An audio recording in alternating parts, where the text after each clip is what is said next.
This is TOEFL IBT speaking test, and this test evaluates your ability to communicate in English in an academic setting. It consists of 4 tasks. Task 1, express an opinion on a familiar topic.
Listening, campus conversation between 2 students. Student A, honestly, I think this is a fantastic idea.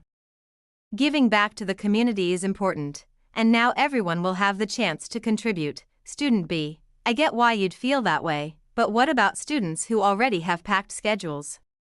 Between coursework, part-time jobs, and extracurricular activities, adding another requirement seems like a lot. Student A, I understand, but they did say students can choose from different types of service.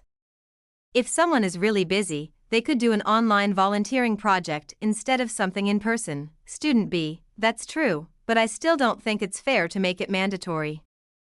Volunteering should be a choice, not a requirement. If people are forced to do it, does it really count as community service? Student A, I see your point, but think about the skills students will gain. They'll develop leadership, teamwork, and communication skills, which can be valuable when applying for jobs. Student B, I just hope it doesn't turn into another bureaucratic hassle. What if students can't find a suitable service project? I'd rather spend my time focusing on my major.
Listening, professors lecture on the mere exposure effect in real life. Let's take a closer look at how the mere exposure effect influences our daily lives. One common example is music preferences. Have you ever heard a song that you didn't like at first, but after hearing it multiple times on the radio or in a store, you suddenly start enjoying it? That's the mere exposure effect in action. The more we hear a song, the more familiar and likable it becomes, even if we weren't initially drawn to it. Another example can be seen in branding and marketing. Companies use this effect by displaying their logos and products repeatedly. Think about a fast food chain whose commercials you see all the time. Even if you've never eaten there, you might feel a sense of trust or familiarity simply because you've been exposed to their brand so often. Finally, this effect also plays a role in social relationships. Studies show that people tend to form friendships with individuals they see regularly, such as classmates or coworkers, even if they don't have much in common. Just being around someone frequently makes them seem more likable over time. These examples highlight how the mere exposure effect unconsciously shapes our decisions and feelings, often without us even realizing it.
Task 4. Integrated Speaking Task, Academic Lecture, Listening, Professor's Lecture on Keystone Species. Today, we're going to discuss keystone species, which are organisms that have a disproportionate impact on their ecosystem.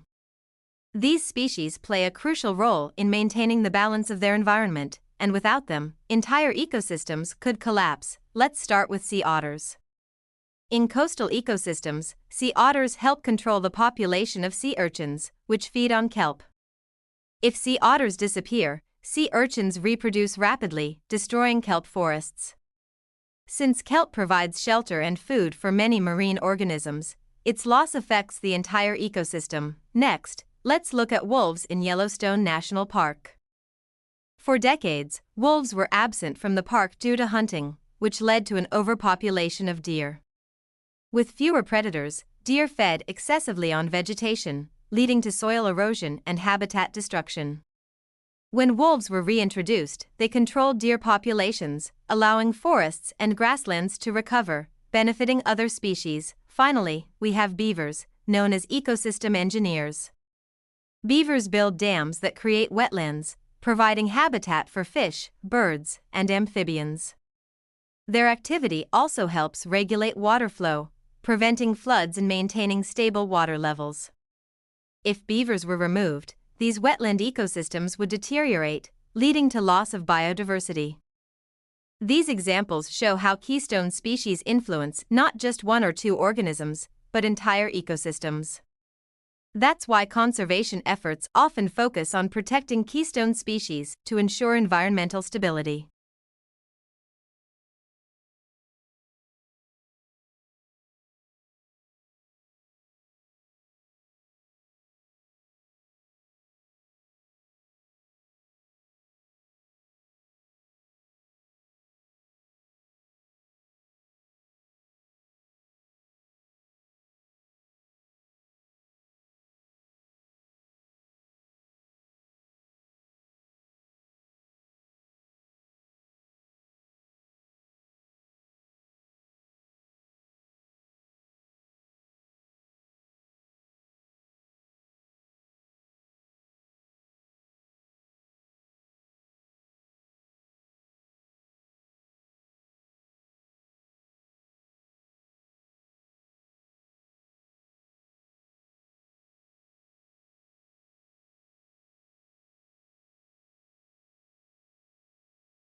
Answer: I prefer working for a large company because it offers better career growth, stability, and resources compared to a small company. First, large companies provide more opportunities for advancement. They have structured career paths, mentorship programs, and professional training, which help employees develop new skills and move up in their careers. For example, many multinational corporations offer leadership development programs and internal promotions, allowing employees to grow within the company rather than looking for opportunities elsewhere. Second, large companies tend to offer better job security and benefits.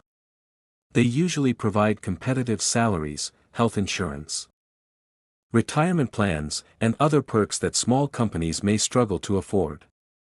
A friend of mine once worked at a small startup with limited resources, but he later switched to a larger corporation because it offered long-term stability, better compensation, and financial security. Finally, working for a large company allows employees to network with professionals from different backgrounds. This can open doors to new opportunities, collaborations, and career growth. Additionally, large companies often have global offices, giving employees a chance to work internationally or transfer to different locations if needed, while small companies may offer flexibility and a more personal work environment.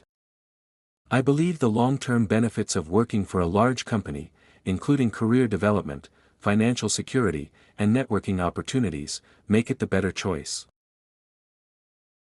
Answer Task 2. The students discuss their opinions about the new community service requirement. The first student supports the requirement, believing that community service offers students a chance to develop important life skills, such as leadership, teamwork, and problem solving.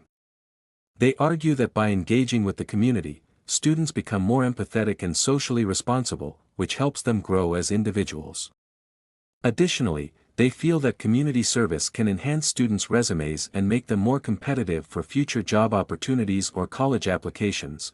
On the other hand, the second student opposes the requirement, expressing concern that students are already burdened with busy schedules. They point out that many students juggle schoolwork, part-time jobs, and extracurricular activities, and adding community service to the mix might lead to burnout or lower academic performance. They believe that students should have the choice to engage in volunteer work if they are interested, rather than being obligated to do it. I agree with the first student's opinion because community service provides valuable real-world experience that can't be gained through classroom learning alone. It helps students develop important skills that employers look for, such as communication, responsibility, and the ability to work in diverse environments. Additionally, participating in community service can foster a sense of belonging and fulfillment as students contribute to causes they care about. While managing time can be challenging, I believe students can benefit from the opportunity to engage in service work without it negatively impacting their academic performance if they manage their time wisely. In the end, the positive impact on both the individual and the community makes this requirement worthwhile. Answer Task 3. The mere exposure effect refers to the psychological phenomenon where repeated exposure to something makes people develop a preference for it. The professor provides 3 key examples to illustrate this concept. First, she discusses music preferences. She explains that when people hear a song for the first time, they may not like it. However, after hearing it multiple times on the radio, in stores, or on social media, they often begin to enjoy it. This happens because the song becomes familiar, making it seem more appealing over time. Second, she describes branding and marketing. Companies take advantage of the mere exposure effect by constantly displaying their logos, advertisements, and products. For example, even if a person has never tried a particular fast food brand, seeing its ads frequently can create a sense of trust and familiarity, making them more likely to choose that brand in the future. Finally, she explains how this effect influences social relationships. Studies show that people tend to form friendships with individuals they see regularly, such as classmates or coworkers, even if they don't have much in common. Simply being around someone frequently can lead to stronger social bonds. Overall, these examples demonstrate how repeated exposure influences people's preferences, shaping their choices in music, brands, and relationships, often without them even realizing it. Answer: a keystone species is a species that has an exceptionally large effect on its ecosystem, despite not necessarily being the most abundant. The concept highlights how certain species play a crucial role in maintaining the structure, diversity, and stability of their environment. The professor gives several examples to illustrate the importance of keystone species. First, sea otters serve as keystone species in kelp forest ecosystems. They prey on sea urchins, which, if left unchecked, can decimate kelp forests by overgrazing the kelp. Since kelp forests provide habitat and food for numerous marine species, the sea otters help sustain the entire ecosystem by controlling the urchin population and allowing the kelp to thrive. The second example involves wolves in Yellowstone National Park. Historically, the wolf population was nearly wiped out, and this led to an overpopulation of elk, which overgrazed young plants, including willows and aspens. When wolves were reintroduced to the park, they began to control the elk population. This allowed the plants to regenerate, which in turn benefited other species, such as beavers and birds, that rely on these plants for food and shelter. The presence of wolves helped restore ecological balance, showing how a single species can affect many aspects of the environment. Lastly, beavers are considered keystone species because of their ability to modify the landscape. By building dams, beavers create wetlands that provide crucial habitats for various plants, insects, amphibians, and birds. These wetlands also help improve water quality by filtering out pollutants. Without beavers, many ecosystems would lack the wetland habitats necessary for supporting diverse wildlife. These examples highlight the critical role keystone species play in shaping the biodiversity and functioning of their ecosystems. Protecting these species is vital to preserving ecosystem stability and ensuring the survival of many other species that depend